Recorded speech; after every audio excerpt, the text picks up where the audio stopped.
Ugh, that's gonna make for a weird intro. Hi guys, welcome to my empty garage. Yes, I was in the middle of recording when this fan, FB Sins, messaged me. Well, where to begin? State of the nation. We're in a really sorry state right now. Just kidding. Tech tree updates. Just because I keep getting the loop. I've been slowly working away the big old grind for the 168,500 EXP required for the M103. Truth be told, I generally don't even see this being a viable tank. I just really don't. The 105 on the T29 and the T32 is a good little gun, but at that tier, just ain't gonna cut the mustard. And not unless Preferred Matchmaker is a really good friend to me. Also, Mark 46 Patton. Finally got the last engine unlocked. Slowly trying to grind away on the 68,000 required for the gun there. Oh, and my T32 just won. So that's good news. And, oh, look, my T32 crew just hit 100%. With the exception of my radio guy. Lazy bugger. It's always the radio guys. I'll figure out the skills for them in a bit. Your eyes do not deceive you. There is Soviets here. Yes, you actually do see Soviet tanks. As I was saying, on the KV-1S front, what have I done there? Let's see, I've got the tracks unlocked. Radio, I'm still missing the big engine, and I'm still missing the big derpy 122. I do know that there are rumors, and various other people like Jingles, Quickie Baby, Highfly 15, etc., etc., they have all posted links to a conversation with a Chinese website that Serbi had. And I know he's one of the devs / creators in the tech team on World of Tanks. And he mentioned something about being butthurt or something to Scandinavians or something. Anyway, don't care about that. Where am I planning to go after the KV-1S? Well, I'm holding off on the KV-1S right now, guys, simply because I am waiting to see what they do with the KV-1S. I do still plan on driving it. I do still plan on getting the 2IS engine because it unlocks for both the KV-13 and the IS. I don't think it unlocks for the MT-25, but I could be wrong. Nope, it even does the ISU 152. Great, even saving me more XP. But long story short, or a short story long, however you want to look at it, what I plan on doing is I plan on getting the engine and still getting the sneeze gun prior to 8.10.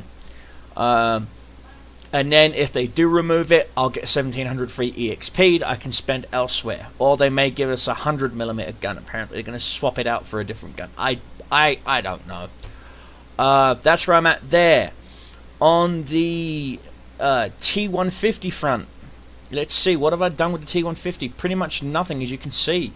I do plan on doing a tank review of it, but not until I've got, as you can see, a lot more of the stuff unlocked. I still only have the stock engine, and this thing is so underpowered, it's not even funny. I do plan on getting the full engine upgrades. I do plan on going on to the KV-3. But for now, the T150 has been mothballed.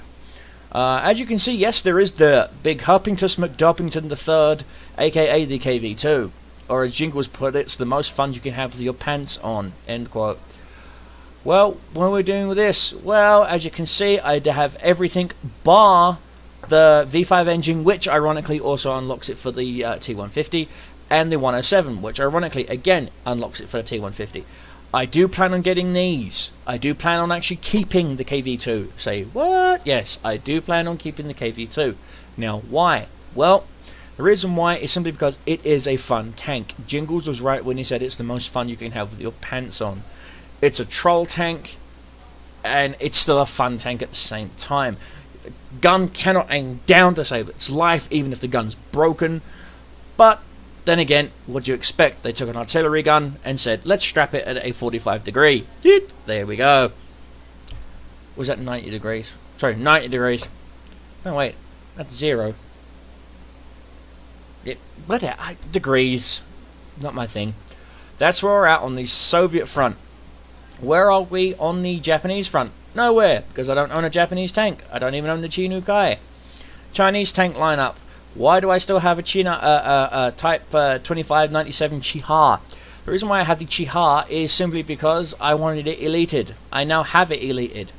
So why is it still in my garage? Well, ironically, I think it's a fun breed, a very fun tank, where the matchmaker is quite fair to it.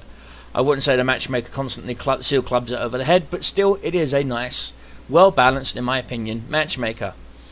And from there, we're up to the Type 58. Where are we at with the Type 58? I've just finally unlocked, the 520 Tier 3 engine it gets for it, which I believe also covers the T34-1, T34-2, the WZ-120, the WZ-111, the Model 140, the 110. Basically, it just paid it forward all the way up to Tier 10.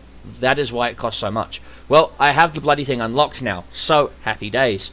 That just means all I've got to do now is grind out the 52,000 EXP, I might add, for the IS-2. And then I've got to grind out another 49,000 EXP, so just a little hair under 100,000 EXP for both the Tier 34-1 and the IS-2. Let's go back a step, shall we? 5916, where do I stand there? Well, glad you asked. I tried the autoloaders, just weren't my cup of tea. I liked them, the fire rate was great, but the penetration was just completely piss poor.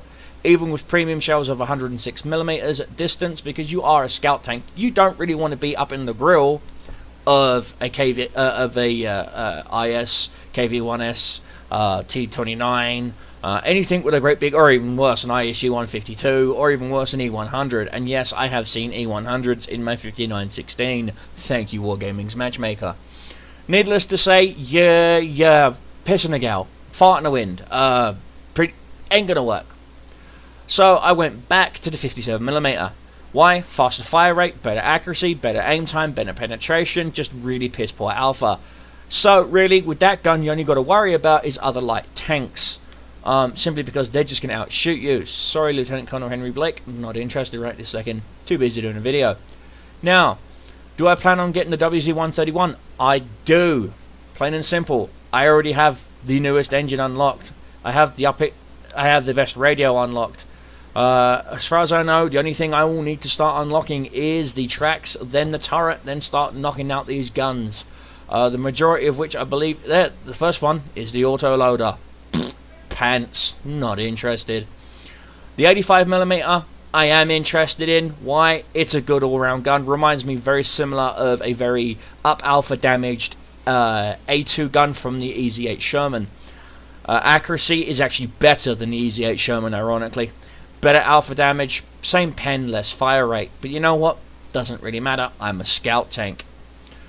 Then I do plan on going all the way up and getting the 100mm. I believe this gun covers, yep, every tank forward from this all the way up to the very last tier, which is the which is the 121. Do I plan on getting the 121? You bet your bippy I do. I plan on getting every gosh darn tank in this lineup, but I don't plan on keeping some of them. I only plan on keeping the ones that I actually have fun with, hence the Chi-Ha. Now, where are we at? French. No news update here. I don't like French. German. Where are we up here? I recently rebought the Wisp, or Visp, as it likes to be called, simply because a viewer asked me very kindly, could I show them how artillery plays in the game. So therefore I've decided to keep it for a while. It's a fun little artillery. Gun is inaccurate as all hell. I really just don't see any kind of upgrade difference between the two. Fire rate the same, fire speed the same, pen the same. Oh wait, it gets to fire an extra type of shell. That's it. A little bit more accuracy, aim time's the same, and it weighs a little more. Truthfully, save your EXP, because it doesn't pay it forward. Just save up, get this bloody thing. The Panzerschliffe 4B, otherwise known as the Stubborn Mule. Again, mostly for medium tank company battles. I will be doing more medium tank company battles, and so yeah, I hope you get to you'll get to enjoy those. Unfortunately, and I do say this with everything in my heart, unfortunately, what it's come down to lately is I really have a love-hate relationship with artillery. Anyway, on to the British. Where are we in the British line? Nothing's changed. Ever since I sold my Comet to make some space in my garage, I really haven't wanted to touch my British tanks, with the exception of teaming up with viewers with the TOG and the AT-15A, simply because they are just absolutely beautiful tanks. Let's see, in the American lineup, as I said, I've been whittling away slowly at the T-32's humongous EXP cost. And financial cost, I might add, of 3.6 million and change for the M103. And let's see, I'm up to the Patton. I do plan on start chipping a little bit more away on the T28 prototype, but unfortunately, with the current matchmaker, the T28 prototype is just always undergunned and under everything. This poor T28 prototype, just even with the 510 horsepower engine, I've seen tumbleweeds and togs overtake me. That says something right there. Just kind of disconcerting and very disheartening to actually portray in a T28 prototype. It mostly depends on what map you have. That's where we're at with the state of the nation. Again, let's take a look at what we have. Where are we crew-wise? Well, glad you asked. On the M4 Sherman line, we're only up to 74% in our current skills. M7, trailblazing away at 55, 56% second tier skills. Sherman Jumbo, barely getting there, excuse me, barely getting there at 70s to 80% with their first tiers of skill. Of course, everybody knows that my Easy 8 crew is sitting in my Super Pershing, and yes, I know this isn't a regular Super Pershing. This is a modified tank model that a friend of mine wanted me to test for him to use on the Super Pershing. I'm using it. Not a bad little model. Quite weird when you know you're fighting another Super Pershing, because you know that there is an armor weak spot right in the front. But hey, and you usually can't spot it. But that's fine. Where else? They're up to the third tier of skill. Yes, I do put them back into the Easy 8 just for shits and giggles. Where were the M26 Pershing? 86% in their current tier of skills. M6, haven't really touched it, but she's on her second tier of skill at 84%. T29, 97% second tier of skills. T32, as you can clearly see, they've just gotten to their first tier of skill, with the exception of the radio operator. As I said, he's a lazy bum. I do plan on working on that. What else? T34, again, they're working on their second tier of skills at 92%. Wolverine working on their first tier of skills at 62%. Jackson working on their third tier of skills at 16 to 18%. Cromwell, actually ironically, one of my favourite tanks, running in at 87% on their first tier of skills. TOG 2, barely, not even at 100% yet. I know, it's a sin. What else? AT-15A, they're at 96% of their first tier of skills. KV-1S, 45% to 48% of their first tier of skills. M5 Stuart, not even at 100% yet. And again, another mod. Mark 48 Patton, 86 to 87% of their first tier of skills. T28 Prototype, 81 to 82% of their first tier of skills. Wisp, not even 100%. T50, not even 100%. KV2, 81%, not even 100%. Chiha, not even 100%. 5916, 94%, almost getting ready to break into their first tier of skill. T58, 90% into their getting ready to go to their first tier of skill. Now, I want to do a quick touch up on this tank, on the Type 58. Because of this bloody tank and its inaccessibility to do anything in the battle by itself without it being in a platoon with other Type 58s, it has actually brought my win percentage down by an entire 1%. That is how bad this tank is. Its armor is piss weak. Standard damage is a joke. Rate of fire is ridiculous. Turn rate, traverse rates are just fucking appalling.